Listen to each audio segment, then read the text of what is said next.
Ce n'est pas Kinshasa qui gère la ville de Goma.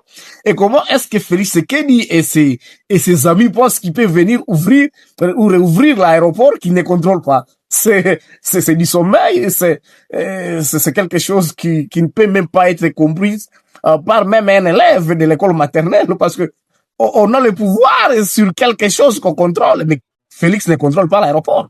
Il est vrai que pour rouvrir l'aéroport international de Goma, c'est la FC23 qui doit décider là-dessus, et non Félix Tshisekedi.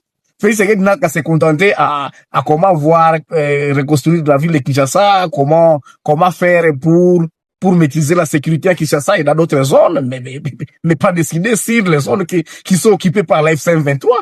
Il a beaucoup de choses à faire. Il est auteur aussi de beaucoup de choses qui ne marchent pas au pays.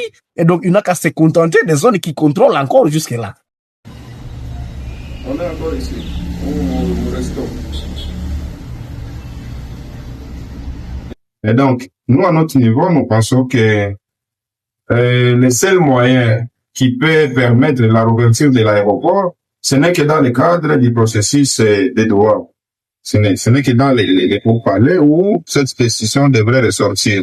Malheureusement, cette mesure annoncée par le président français ne sera pas possible sans associer le mouvement AF123 qui contrôle la ville, également les Rwandais. Et donc, parce que ce sont là les parties prenantes dans ce conflit qui est d'ailleurs en train d'être traité au niveau de Doha et de Washington. Et donc, Paris a essayé de lancer la demande de telle manière que Kinshasa puisse accepter qu'on ouvre l'aéroport international de Goma.